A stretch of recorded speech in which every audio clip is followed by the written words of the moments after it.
You know, only you can really skyrocket your business above your competition. But unless you employ a rocket scientist, then what chance do you have? Well, I know you've got lots of questions, and so this video is going to answer some of the questions that my subscribers have put forward to me over the past few weeks. And you know, I had loads of questions about Google Business as well in the past, and so these questions are going to be not just the questions of the people that are putting them forward, but I guarantee most of these questions will be the ones that you have too about Google Business Profile. And in keeping with my recent video about rocket fuel and the formulas that make up organic SEO, today we're going to build all that information into what makes Google Business Profile and the SEO and the algorithm around it so powerful to rocket your business locally. And if you want more understanding on what makes that up on the previous video, then I'll put a link to that later on in this video. I suppose it's fair to say the ultimate question is, how can you rank higher for your business in Google Business Profile? How can you be at the top of the maps or the map pack? How can you come up on Google search in your local area? And to answer that question,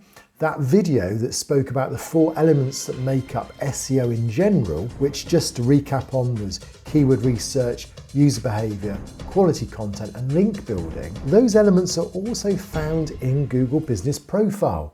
And there, if you start splitting that atom, you'll notice that all those areas are slightly represented, but within the Google Business Profile structure. So this is the real rocket science that you need to get to grips with. So for example, quality content, well, when you complete your business profile, when you put your hours in, when you put your description in, when you really follow through on all the things that Google asks you to do with your Google Business Profile, 100% completion is part of your quality content. What about your keywords? Well, as much as you can't manipulate keywords within Google Business Profile, you can get your customers, when they give reviews, to use the right keywords, to use keywords that are referenced on your website. What about link building? Well, your citations, how your business is referred to, has a big impact on how you're considered as an authority on your Google Business Profile. And what about user behavior? Well, that's the signals. I often talk about signals. I think it's such an underrated area of Google Business Profile that when someone finds your business and clicks on the directions, or they find your business and they click on the map, or they come across you on Google search and they go to your knowledge panel and they find out more about your website or about your business, that all tells the algorithm, it gives signals to it that people are clicking on your business.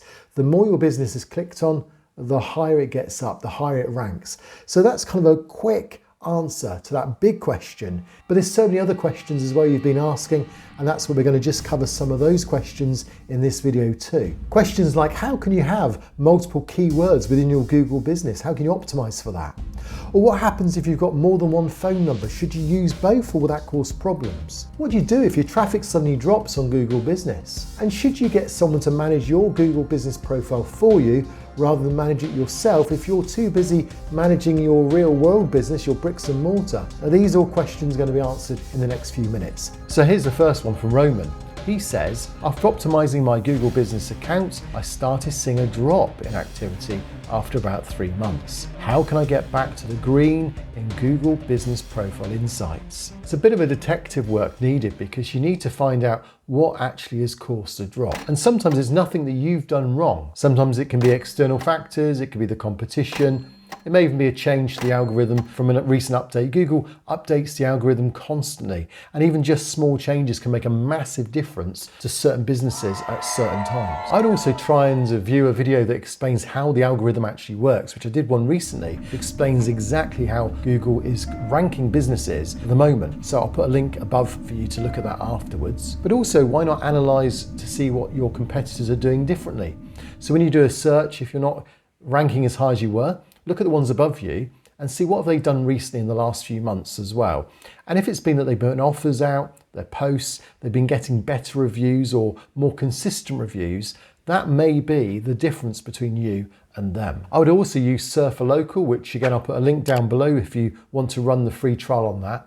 And that will show you who is ranking above you for certain keywords as well. And that can be helpful, because then you can see how are they using those keywords within their posts and their offers, their description, and also what photographs are they uploading that may have just caused them to rise above you. So the point is sometimes it's not about you've dropped, it's just about the fact that others have got better at doing what they're doing. And finally, you can look at the domain, citations, domain authority, link building, all these things as well could be making that difference. And then maybe just a few of those adjustments gets you back on track to being the top again. Now, of course, if you have any questions on that, or if you have any questions in general, make sure you put them down below in the comments. Now let's move on to our second question, is should I employ someone to manage my business profile? And that's a great question because many business owners just want to get on with the business and not worry about the digital marketing aspect, and particularly the Google business profile can be quite confusing. And I guess really only you as a manager of your business can decide that.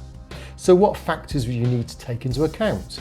Well, it might come down to your business budget for marketing. It could be just down to you don't have the time to keep up to date with everything. What I do generally say to everyone is you do have the ability to rocket your business to the top, but consistency and building authority are going to be the two areas that you need to focus on. But I think most business owners, they know their business better than anyone else. So if you ask someone to come in and manage it for you, they're still going to need to know a certain amount of information from you, the business owner, for it to then improve. But if you do decide that you do want someone to manage it for you, Google enables you to do that by using a particular process. And if you want to know how you can do that, I'll put a link above now that will show you how you can get someone to manage your business for you. So the next video is from M, and he says, what's the best way to rank for multiple keywords on your Google My Business? And then he gives an example, e.g. I'm a dentist and I want to rank for, say, teeth cleaning as well as tooth extractions. Well, ultimately, Google needs to have those keywords in its database. And the best way to get it into its database is to mention those keywords in your descriptions, in your posts, in your offers, and maybe even if there's categories, particularly for those areas, get them as well. Get them mentioned on your website, in your services, on your products. The fact is wherever you can get those keywords in, naturally speaking, in a way that's going to appeal to customers, then that would be the way to get multiple keywords in there. And normally I'd say aim for at least 5 good keywords that are going to bring in good traffic that people are searching for on Google Maps and Google Business when it comes to your business. And also get an idea of what customers are actually looking for on the images. If you type in teeth cleaning into Google Images, what comes up? Because that tells you then what Google's AI recognizes as teeth cleaning. And if you're then producing your own photos that are unique, but Google recognizes them as teeth cleaning photos, that will immediately give you a boost in those types of keywords. What everyone doesn't realize is not everything that's ranking your business on Google Maps is based on your Google business profile. Some of it's also based on what you mention on your corporate website, your business website, and other citations outside of Google Business too. So why not think about on your website, does it really talk of those things too? Does it have a dedicated landing page for, say, teeth whitening? And maybe even interacting and linking through to your Google business profile and an offer there, that would also increase its authority for those keywords.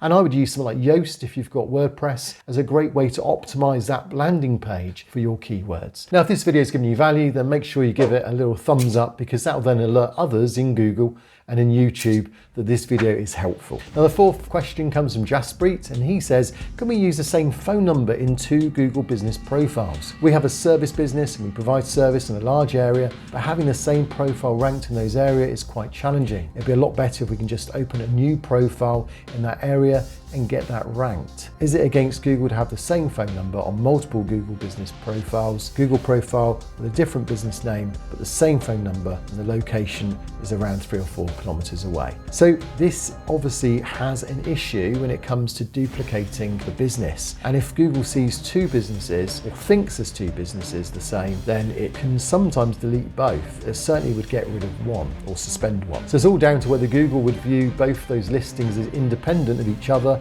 or so similar that it then assumes they're the same. So I would always recommend use a different phone number and a different address for the business and try and separate them as much as you can. Ultimately, just do one business really well and that will be enough traffic. That'll be far more traffic than you ever need, because splitting yourself into different areas, it may be the wrong approach. Maybe you need to think more of a national organic approach if you want to cover more than just a local area. Google would say the answer would be to open an office in those areas, and then you then can genuinely have a representation of your business in that area too. But my experience says that if you try to have anything that's the same, within time Google then recognises the same phone number, say, on both businesses, and it then starts flagging it. And also competitors will pick it up and they'll probably flag it too. And it's even more likely if you run it from a PO box or a home address.